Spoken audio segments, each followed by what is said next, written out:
노량진 입시학원가에서 아주 스타 강사로 알려진 사람이 있었어요. 일명 일타 강사라고 불리는 사람이었는데요.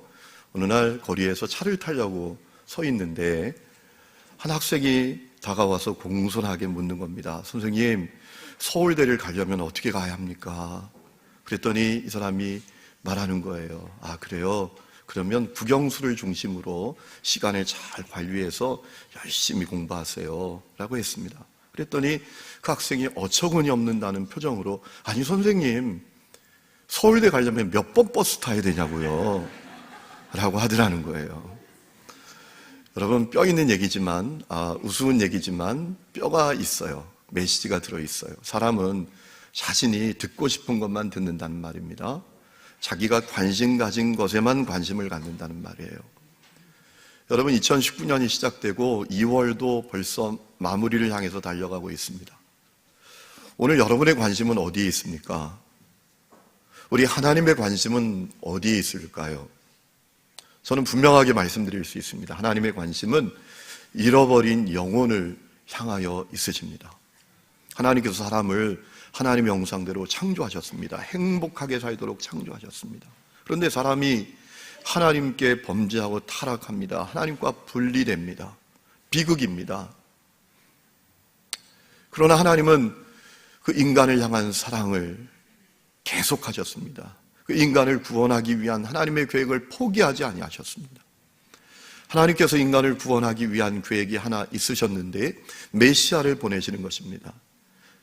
이스라엘 민족을 메시아를 나게 할 민족으로 택하셨습니다. 그리고 구원의 역사를 진행하셨습니다. 여러분, 창세기 12장을 보면 하나님께서 아브라함을 부르셔서 놀라운 말씀을 하십니다. 땅의 모든 족속이 너로 말미암아 복을 받으리라. 그 말씀은 어떤 말씀입니까? 아브라함의 후손으로 오시는 메시아이신 예수님을 통해서 온 세상을 구원하시겠다는 말씀이었어요. 여러분, 그렇기 때문에 구약 성경을 보면 하나님의 역사가 이스라엘을 중심으로 펼쳐지는 것을 보게 됩니다. 그래서 하나님께서 우려하신 것이 있습니다. 하나님의 구원 역사가 이스라엘에 한정된 것으로 오해하는 것, 그것을 우려하셨습니다. 그렇기 때문에 우리가 성경을 쭉 보다 보면 하나님의 구원 계획이 이스라엘만이 아니라 모든 나라와 모든 열방과 모든 사람을 향하여 있다는 사실을 하나님은 끊임없이 계속 드러내셨습니다. 오늘 우리가 읽은 말씀이 그 부분 가운데 하나입니다. 이방 나라였던 아람의 신하 나아만이 치유받은 이야기입니다. 여러분, 오늘 말씀을 보니까 이 나아만이라는 인물이 등장을 합니다. 그는 누굽니까? 우리 1절을 읽지 않았지만 이렇게 말합니다. 아람 왕의 군대 장관 나아만은 그의 주인 앞에서 크고 존귀한 자니 이는 여호와께서 전에 그에게 아람을 구원하게 하셨음이라 라고 했습니다. 여러분, 이 말씀을 통해서 우리는 나아만에 대해서 몇 가지 정보를 얻게 됩니다. 첫 번째, 그가 왕의 신임과 총애를 받았었구나. 크고 존귀한 자였구나. 그리고 그가 그 나라의 군대 장관이었구나.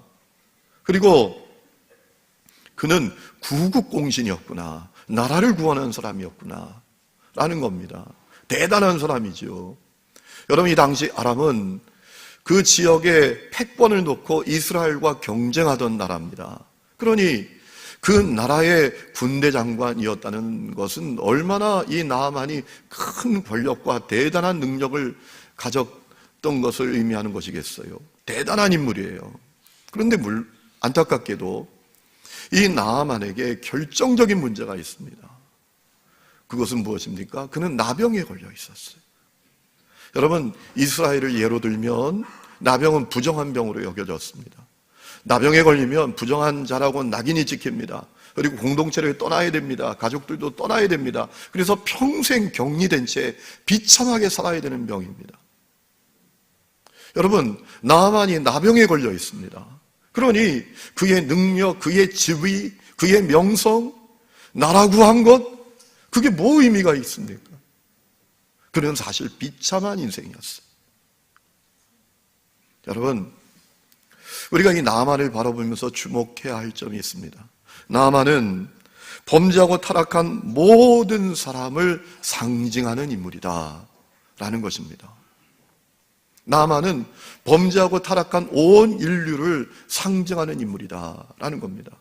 여러분, 하나님과 분리된 사람들, 하나님 떠나서 범죄하고 타락한 사람은 결정적으로 공허합니다. 고독합니다. 고통 가운데 삽니다. 그의 소유, 그의 지위, 그의 능력에 상관없이 하나님을 만나지 못한 사람, 하나님과 분리된 사람은 결정적으로 불행합니다. 그가 사회적으로 대단한 것 같고 대단한 명성 같고 성공한 것 같아도 그 마음에 참된 행복이 없습니다. 만족이 없습니다. 끊임없이 자기를 불행하다고 여깁니다. 여러분, 나아만이 그랬어요. 나아만의 이름의 뜻이 즐거움이에요. 여러분, 그 이름과 그의 실존은 얼마나 괴리가 있습니까? 이름은 즐거움이었는데 인생은 비참했어요. 명성은 대단했지만 실존은 비참했습니다. 그것이 하나님과 분리된 사람의 모습이죠. 여러분, 우리는 가끔 말도 안 되는 문제로 구설수에 오르고 참 우리 귀를 의심스럽게 하는 일들로 부끄러움을 당하는 사람들을 봅니다. 요즘도 저 강남의 큰 호텔 지하에 있는 클럽 때문에 참 시끄럽잖아요. 제가 지난주에 그 호텔에 갔었거든요. 누가 그 호텔에서 저 밥을 사준다고 해가지고 제가 세상에 태어나서 아침을 먹는데 46,000원짜리 아침을 먹어봤어요. 아유, 감사해요. 여러분, 놀라지를 않아서. 아침이 대단하더라고요. 그날 제가 점심도 잘 못 먹겠더라고요. 본전 뽑으려고 얼마나 먹어댔는지. 어떤 분이 저 아침을 좀 사주겠다고. 물론 우리 교인들은 아닙니다. 그래서 가서 아침을 잘 얻어 먹었는데 알고 보니까 그 클럽이 그 호텔 지하에 있더라고요. 버닝이라고. 여러분, 어떤 일이 있었습니까? 그저 물뽕 맞고 밤새도록 광란의 밤을 보내는 사람들이 있었다라는 거예요. 왜 그럽니까? 세상적으로 대단한 것 같고 남부러울 것 없는 것 같은데 그의 마음에 결정적으로 행복이 없어요. 공허합니다. 고독합니다. 여러분, 하나님 만나지 못한 인생은 참된 행복이 없어요. 감사도 잘 몰라요. 만족함도 없습니다. 그 인생이 불행해요. 그 속을 가만히 들여다보면 공허함과 고독함이 가득합니다. 나아만이 그런 자였어요. 중요한 것은 하나님께서 나아만을 사랑하사 그에게 구원의 손길을 베풀어 주셨다는 거예요. 오늘도 동일합니다. 여러분, 하나님께서 범죄하고 타락한 사람을 포기하지 아니하십니다. 버리지 아니하십니다. 끝까지 그에게 구원의 손길을 베풀어 주십니다. 우리가 이것을 기억해야 합니다. 여러분, 오늘 말씀을 보면 이 나아만에게 하나님의 구원의 손길이 임하는데 전혀 예상치 못한 곳으로부터 구원의 손길이 임하잖아요. 나아만의 집에 여종이 하나 있었습니다. 이 여종은 어떤 여종인가 하면 아람이 이제 북이스라엘과 전쟁을 할 때 포로로 잡혀온 여종이었습니다. 아주 어린 소녀였습니다. 여러분, 이 어린 소녀가 히브리 소녀죠. 어느 날 당돌한 얘기를 해요. 우리 주인이 사마리아에 가서 하나님의 사람 앞에 서면 좋겠다라는 거예요. 그러면 나병이라고 할지라도 깨끗하게 낫는다라는 거예요. 여러분, 제가 왜 당돌한 얘기를 하고 표현을 드렸을까요? 중요한 이유가 있습니다. 그렇게 했다가 안 나으면 어떻게 됩니까? 나아만이 좋다, 한번 가보자. 그리고 사마리아까지 갔다가 안 나으면 어떡합니까? 그 뒷감당 어떻게 합니까? 여러분, 노예는 사람도 아닙니다. 물건입니다. 죽여도 괜찮아요. 여러분, 이 어린 소녀가 그 뒷감당 어떻게 하려고?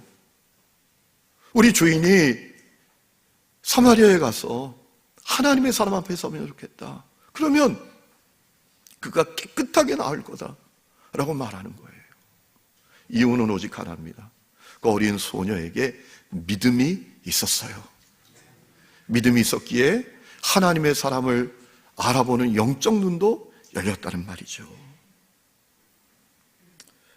여러분, 우리는 이 여종을 통해서 중요한 사실을 깨닫게 됩니다. 신분이 아니라 믿음이 문제다. 지위가 문제가 아니라 믿음이 문제다라는 거예요. 여러분, 우리는 오늘 말씀에서 이 여종과 극명하게 대조되는 한 사람을 만납니다. 북이스라엘 왕입니다. 엘리사의 활동 연대로 생각해 보면 여호람이라는 왕이었을 것이라고 추측을 합니다. 하나님 앞에 아주 악한 왕이었습니다. 여러분, 나하만이 어린 여종의 이야기 듣고 지푸라기라도 잡는 심정으로 사마리아로 갑니다. 아람 왕에게 찾아가서 허락받고 또 써준 친서도 들고 사마리아로 찾아갑니다. 북이스라엘 왕을 만났습니다. 여러분, 그때 북이스라엘 왕이 어떻게 반응합니까? 아람 왕이 써준 친서를 보고 두려움에 떨었어요. 오늘 7절 말씀을 보니까 옷을 찢었다라고 했습니다. 옷을 찢은 것은 왜 찢었을까요? 두려웠다는 거예요. 낙심했다는 것입니다. 그리고 한편으로 화가 났다는 거예요. 여러분, 두려워할 것도 없었어요. 화낼 것도 없었어요. 친서 별것 아닙니다. 나만 좀 잘 도와주라고. 그 내용입니다. 도와주면 되죠. 그리고 오늘 말씀을 보면 이 북이스라엘 왕이 뭐라고 합니까? 내가 어떻게 나병을 고칠 수 있느냐라고 절망합니다. 아람 왕이 될 수도 없는 일을 가지고 나에게 시비를 건다. 이거 큰일이다, 큰일. 일 때문에 전쟁을 하려고 하는 거다. 이렇게 생각을 한단 말이에요. 여러분, 이 북이스라엘 왕이 얼마나 어리석습니까? 누가 자기 보고 고치라 했습니까? 누가 자기가 고칠 수 있다고 했습니까? 그거 아니에요. 여러분, 이스라엘 왕의 결정적인 문제는 믿음이 없었어요. 여러분, 우리는 분명하게 놓치지 말아야 합니다. 어린 소녀의 신부는 종이었지만 그녀는 왕 같은 믿음을 갖고 있었고, 북이스라엘 왕은 신부는 왕이었지만 종 같은 믿음을 가졌다라는 말이에요. 어린 소녀는 하나님은 나병도 고치신다라는 믿음이 있었고, 이 북이스라엘 왕은 왕이었지만 하나님도 나병은 못 고친다, 이런 믿음을 가졌었다란 말이죠. 지위, 신분이 문제가 아니었다란 말이에요.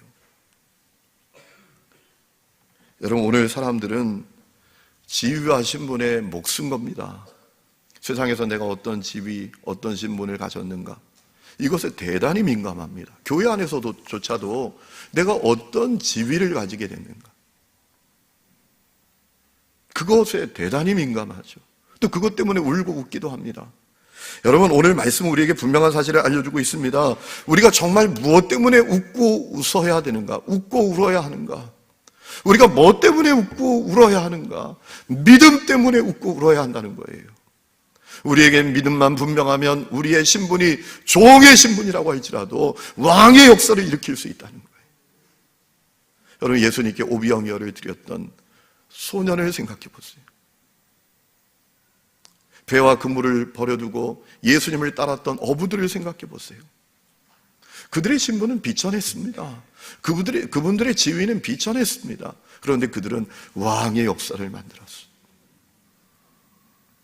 저는 우리 하늘님교회 성도들이 왕 같은 믿음의 소유자들이 되시기를 주의 이름으로 축원합니다. 왕 같은 믿음의 소유자가 되시기를 축원합니다. 여러분, 바울이 고린도전서 1장 27절에 말합니다. 하나님은 세상에 미련한 것들을 택해서 지혜 있는 자들을 부끄럽게 하시고 세상에 천한 것들을 택하사 강한 것들을 부끄럽게 하신다. 여러분, 그 은혜가 여러분 가운데 있기를 주의 이름으로 축원합니다. 왕이 옷을 찢으면서 낙심하고 두려워한다는 소식이 엘리사에게까지 들려졌습니다. 엘리사 누굽니까? 엘리야의 후계자입니다. 그 마음의 갈망으로 말미암아 엘리야보다 갑절의 영권을 받은 인물이었어요. 그가 나만 때문에 이 왕이 두려워한다는 얘기를 듣고 사람을 보내 정갈합니다. 뭐라 했습니까? 오늘 말씀에 보면 왕이 어찌하여 옷을 찢었나이까? 라고 물었습니다.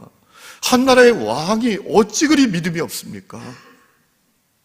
어찌 그리 자신감이 없습니까? 라고 했다는 거죠. 그리고 말합니다. 그 사람을 내게 오게 하소서. 그가 이스라엘 중에 선지자가 있는 것을 알리이다. 그 사람 저에게 보냈어요. 그 사람이 하나님이 참신인 것을 알게 될 것입니다. 라고 선언했어요. 사자와 같은 믿음을 가졌던 엘리사죠. 여러분, 우리가 다 이러면 얼마나 좋을까요? 우리가 다 가정에서, 직장에서, 삶의 현장에서 이 엘리사와 같은 모습이면 얼마나 좋을까요? 우리 직장에, 우리 삶의 현장에 어려운 문제를 가진 사람이 있어요. 불가능의 문제를 가진 사람이 있어요. 정말 결정적인 문제를 가지고 힘들어하고 절망하고 낙심하는 사람이 있어요. 그에게 이렇게 말할 수 있다면 얼마나 좋을까요? 그 문제 나에게 갖고 와요. 내가 하나님께 기도할 겁니다. 하나님이 일하실 것입니다. 우리가 이런 사자와 같은 믿음의 소유자면 얼마나 좋을까요? 여러분, 이제 나하만이 엘리사의 집으로 갑니다. 그런데 엘리사가 나와보지도 않아요.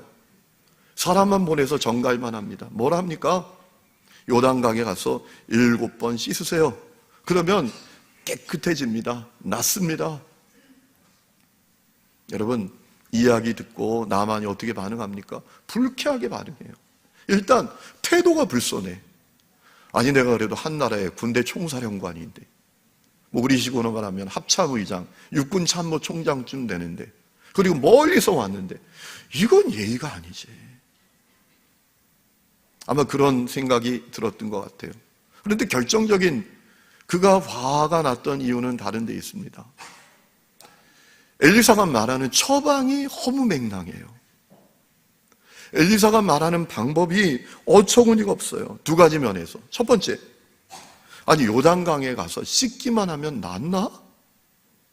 그게 전부야? 라는 것입니다. 여러분 11절 말씀 보세요. 나만이 노하여 물러가며 이르되 내 생각에는 그가 내게로 나와서서 그의 하나님 여호와 이름을 부르고 그의 손을 그 부위 위에 흔들어 나병을 고칠까 하였도다. 아니 이게 아니잖아. 좀 나와봐야지. 그리고 내 앞에서 하나님의 이름도 좀 부르고 주문도 좀 외우고 환부 위에 손을 들고 막 흔들고 뭘 좀 해봐야지. 요단강 가서 씻으면 낫는 거야? 또 하나의 불쾌한 면이 있었어요. 왜 꼭 요단강이야? 왜 유독 요단강이야? 여러분 12절에 나만이 뭐라 말합니까? 다메섹강 아바나와 바로바른 이스라엘 모든 강물보다 낫지 아니하냐? 내가 거기서 몸을 씻으면 깨끗하게 되지 아니하랴 라고 했어요. 우리 고향 가면 더 좋은 물이 있어. 더 좋은 강이 있어. 왜 꼭 요단강이야? 라는 생각이 있었던 거예요. 어처구니가 없는 거예요. 허무맹랑한 거예요. 여러분, 이 나만의 이야기를 들으면서 어떤 마음이 드십니까? 오늘 불신자들이 십자가 복음 앞에서 그렇게 반응한다니까요. 오늘 불신자들이 십자가 복음 앞에서 그렇게 반응합니다. 이렇게 반응하죠. 아니, 2000여 년 전에 십자가에 달린 예수를 믿기만 하면 되는 거야? 그럼 구원을 받아? 그럼 인생의 결정적인 문제가 해결돼? 마음에 있는 공허, 고독, 고통, 참된 행복과 만족 없는 것, 우리 가문에 끊어지지 않고 흐르고 있는 이 저주, 죽음과 심판의 문제. 아니 2000여 년 전에 십자가에 매달린 예수만 믿으면 그거 다 해결돼? 아이고 허무맹랑해. 이러잖아요. 또 그렇게 반응하지 않으세요? 왜 꼭 예수라 해? 아니 세상에 좋은 종교가 얼마나 많은데 꼭 예수만 믿어야 된다고? 그런 게 어디 있어? 여러분 오늘 사람들이 그렇게 반응하잖아요. 아니 오늘 이 자리에도 그런 마음을 갖고 있는 분들이 있을지도 모르겠어요.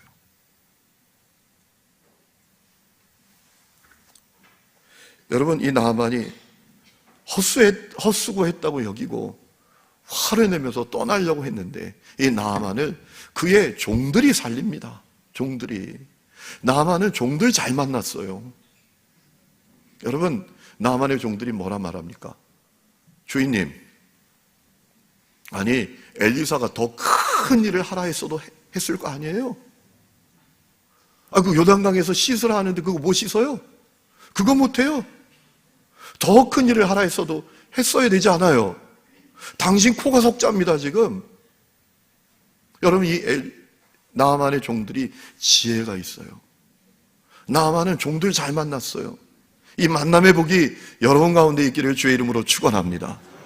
아까 아이를 위해서 제가 기도할 때 빼놓지 않는 기도가 있어요. 만남의 복을 주십시오.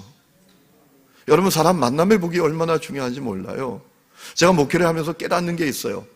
목회를 하면서 다양한 가정 케이스를 보잖아요. 그러면 한 사람이 좀 어리석어도 지혜로운 사람 만나면 그 가정은 일어납니다.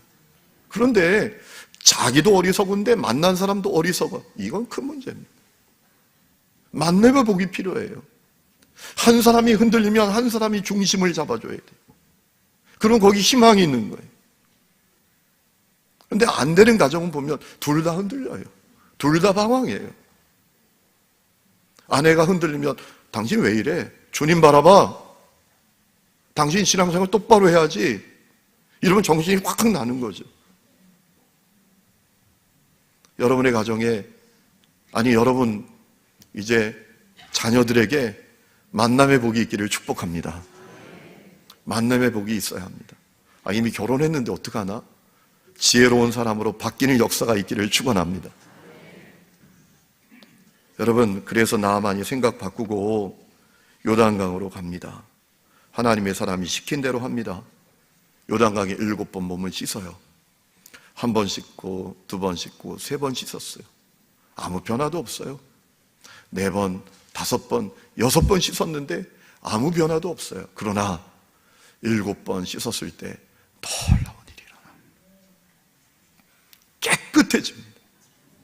그의 피부가 아기 피부처럼 깨끗해졌다는 거예요. 여러분, 이 나아만은 하나님 앞에서 인간이 어떻게 반응해야 하는지를 알려주는 인물이에요. 인간은 하나님께서 준비하신 구원의 은혜를 받아들여야 한다라는 겁니다. 여러분, 하나님께서 우리를 구원하기 위해서 준비하신 은혜가 있어요. 십자가 복음의 은혜입니다. 여러분, 이 십자가 복음의 은혜가 미련하게 보여요. 때로는 허무맹랑하게 느껴진다니까요. 성육신, 신이 사람이 됐다, 하나님이 사람이 됐다, 그리고 그 사람이 십자가에 매달려 대속제물이 됐다, 우리 죄값을 그 십자가에 매달린 하나님의 아들이 다 치렀다.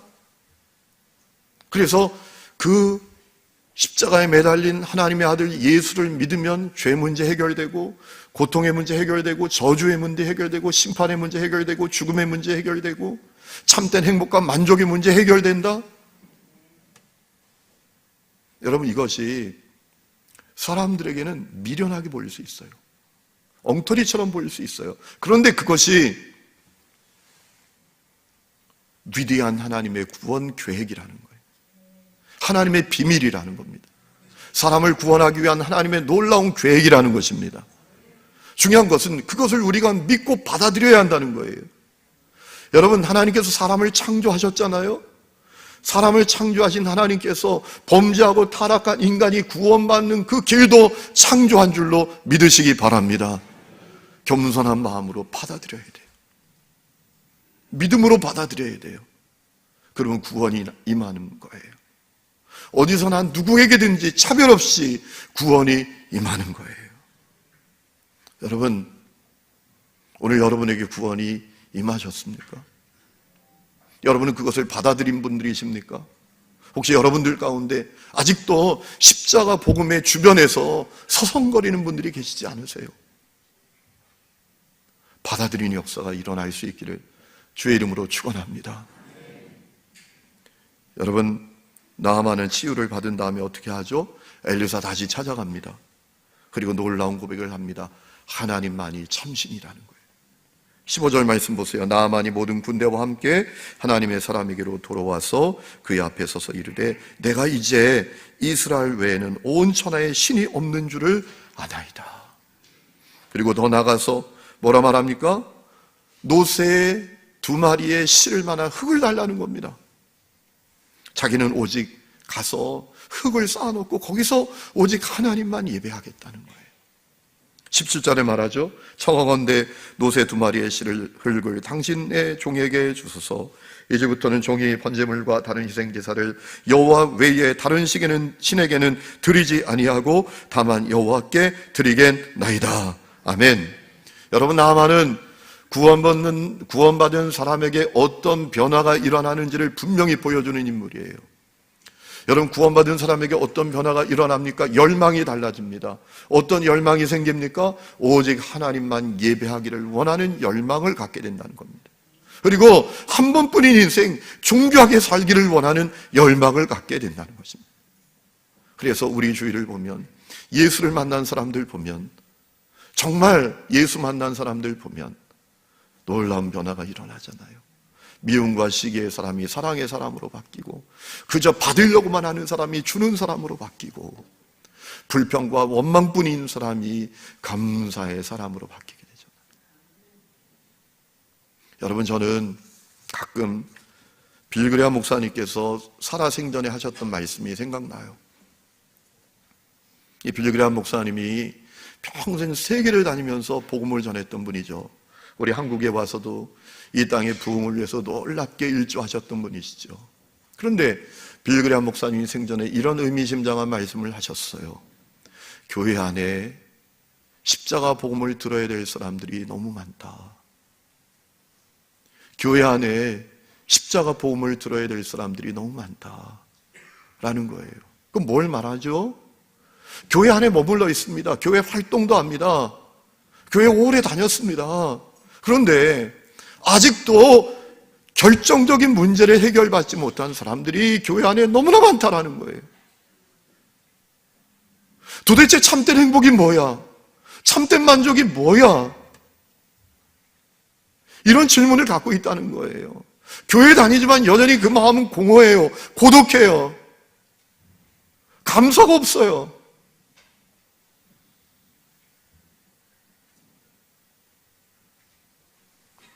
그런 사람들이 많다라는 거예요.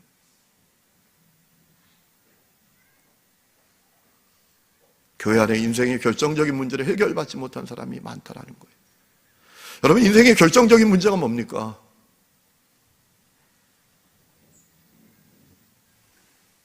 먹고 사는 문제? 아니에요. 그 인생의 결정적인 문제 아니에요.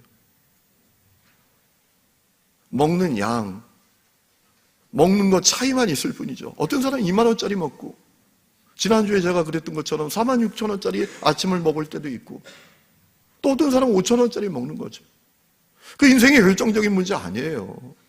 누구보다 더 가지고 높아지고 더 나은 지위를 갖고, 여러분, 그거 인생의 결정적인 문제 아닙니다. 다 빈손 들고 갑니다. 여러분, 지금 저 요양병원에 가보면 어른들이 누워 계셔요. 그분들에게 평등이 이루어진대요. 학벌의 평등, 세상 지위의 평등, 외모의 평등이 이루어진대요. 80만 넘으면. 대학원을 나왔는지 초등학교밖에 나오지 못했는지 100억대 재산을 갖고 있는지 아니면 빚이 3천인지 그거 의미 없어요. 평등이 이루어집니다. 그저 침대에 누워있는 거, 멍하니 누워있는 거, 누구보다 많이 가지는 거, 앞서는 거, 유명해지는 거, 여러분, 그게 인생의 결정적인 문제가 아니에요. 그리고 건강 잃어버리는 거, 그것도 인생의 결정적인 문제 아닙니다. 여러분, 우리는 다 나이 들어 병 들어 죽어요. 다 아파하면서 죽어요.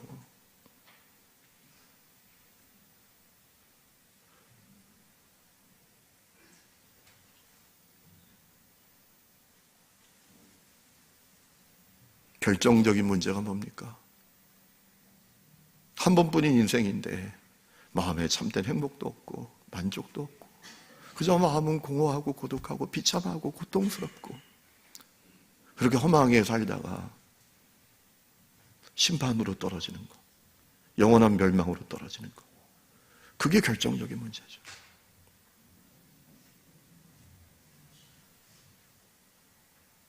오늘 저는 나아만의 집에 노예로 살았던 어린 소녀의 심정으로 여러분에게 호소합니다. 저는 우리 하늘님 교회에 있는 성도들 가운데 한 사람도 빠짐없이 다 예수를 만날 수 있기를 축복합니다. 십자가의 복음을 나의 복음으로 고백할 수 있기를 축복합니다. 예수님을 나의 주, 나의 그리스도로 고백할 수 있기를 축복합니다. 그래서 인생의 결정적인 문제를 다 해결받았다고 선포하는 분들이 될 수 있기를 축복합니다. 내 안에 있는 이 행복을 보라고, 내 안에 있는 이 감사를 보라고 고백할 수 있는 분들이 되시면 좋겠습니다. 한국 최고의 지성이라고 불리는 이어령 교수님, 그분이 2017년 12월에 가을에 병원에서 암4기라는 선고를 받았습니다. 그런데 방사선 치료도 안 받고 항암 치료도 안 받고 주기적으로 병원에 가서 건강 체크만 하신대요. 그가 이런 얘기를 합니다. 나에게 있어서 암이 걸렸다는 그 의사의 통보는 내게 남은 시간이 얼마 남지 않았다는 사실을 일깨워주는 사인에 불과하다. 나는 병과 싸우는 대신 주님이 기뻐하시는 일, 주님이 나에게 잘할 수 있도록 주신 일에 열중하는 것, 나에겐 그것이 중요하다. 이어령 교수의 딸 이민아 목사님도 암으로 세상을 떠났잖아요. 이어령 교수님이 그런 얘기합니다. 그때 내 딸과 같이 있어준 건 육신의 아버지가 아니라 하늘 아버지시다. 그리고 내 딸은 하나님의 품에 안겨서 안식하고 있다. 그래서 나는 너무 감사하다. 그래서 지금 내가 암4기 선고를 받았지만 난 두려워하지 않는다. 내가 주 예수를 그리스도로 만났다는 것 때문에 감사하고 내 안에 평안이 있다 라고 고백했어요. 제2차 세계대전이 끝나고 참 안타깝게 된 여인이 하나 있었습니다. 남편이 전쟁통에 죽었어요. 애는 넷입니다. 남편도 없이 남은 것도 하나도 없는데 그 애들 넷을 데리고 어떻게 사나? 앞길이 캄캄한 거예요. 두려운 거예요. 다행히 이 여인은 신실한 크리스찬이었어요. 성경을 읽으면서 자기를 향해서 주시는 약속이라고 믿어지는 말씀을 쪽지에 적어서 바구니에 담기 시작했어요. 그리고 자기 마음이 어려워질 때, 힘들어질 때, 낙심이 찾아오려고 할 때 그 말씀 바구니에서 적어놨던 쪽지를 하나씩 꺼내서 펼쳐보면서 용기를 얻었어요. 내게 주시는 약속이라고 믿고. 한 번은 너무나 마음이 어렵고 힘들고 두려움이 몰려와서 이제 다시 말씀 바구니에 가서 말씀을 꺼내기 위해서 가다가 이분이 발을 헛디뎌가지고 넘어진 거예요. 그러다 말씀 바구니를 쾅 쳐가지고 말씀 바구니에 적어놨던 그 쪽지들이 확 쏟아졌는데 자기 치마 위에 다 쏟아진 거예요. 그때 주님의 음성이 들려왔다고 해요. 다 네 거다. 다 네 거다. 여기 있는 약속들이 다 네 거다. 다 네 거다. 그때 자기 안에 세상이 줄 수 없는 평강과 자유가 몰려오더라는 거예요. 그래서 승리했다는 거죠. 결정적인 문제를 해결한 사람의 고백입니다. 성도 여러분, 교회 다닐 수 있어요. 교회 안에서 활동도 할 수 있어요. 안내위원도 하고 주차위원도 하고 성가대도 하고 주방에서 봉사도 할 수 있어요. 그런데 그게 중요한 게 아니라 정말 중요한 건 나는 예수 그리스도를 만났는가, 결정적인 문제를 해결받았는가 라는 겁니다. 여러분에게 그 역사가 열리기를 주의 이름으로 축원합니다.